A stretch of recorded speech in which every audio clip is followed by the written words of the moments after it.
బనకచెర్ల వ్యవహారం భలే విచిత్రమైనటువంటి మలుపు తిప్పారు భారతీయ జనతా పార్టీ ఎంపీ అరవింద్, తెలంగాణకు సంబంధించినటువంటి ఎంపీ.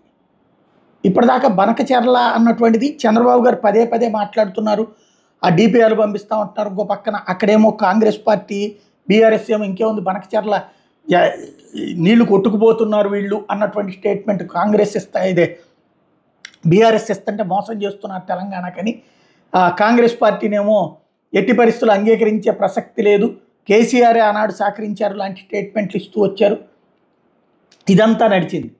ఇటు ఆంధ్రప్రదేశ్లోనేమో నిమ్మల రామానాయుడు దగ్గర నుంచి చంద్రబాబు దగ్గర బనకచెర్లని నిర్వహిస్తాం, మేము తెలంగాణకి మోసం చేయట్లేదు, తెలంగాణకి అన్యాయం జరగట్లేదు అంటున్నారు. నేను ఇంతకుముందే చెప్పాను, అసలు బనకచెర్ల గురించి ఎవ్వడికే గొడవ లేదు, బీజేపీ వాళ్ళు నోరు మీద పాలు. అసలు అందులో ఏముందని, పైన నీళ్లు ఎట్లాగూ కాళేశ్వరం దగ్గర వాళ్ళు తీసుకుంటారు, కింద పోలవరం తర్వాత ఇంకా మిగిలి ఉంటే నీళ్లు ఇటు పక్క తీసుకుంటారు. నదుల అనుసంధానం ప్రాజెక్టులో భాగం. ఈ నీళ్ళని పారబోసి సముద్రంలో పారబోయడం బదులు వేరే వైపుకి వాడతారు.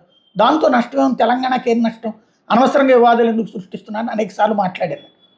ఇవాళ అరవింద్ ఏమంటున్నారు, అది అసలు బనకచెర్ల ప్రాజెక్టు ఎప్పుడో ఓకే అయింది, అది కేసీఆరే ఒప్పుకున్నాడు ఆ రోజున జగన్ ఉన్నప్పుడే.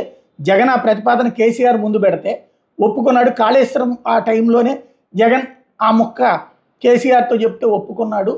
అది ఆనాడు ఆమోదం పొందినటువంటి ప్రాజెక్టే తప్పించి ఇప్పుడుదేం కాదు, అది నదుల అనుసంధాన ప్రాజెక్టులో భాగంగా నడుస్తుంది, దానివల్ల ఎవరికీ నష్టం లేదు. ఇది ఇప్పుడు కావాలని చెప్పి డైవర్షనల్ పాలిటిక్స్ కోసం వీళ్ళిద్దరూ కలిసి చేస్తున్నారన్నటువంటి సరికొత్త సంచలన ఆరోపణ చేసుకొచ్చారు.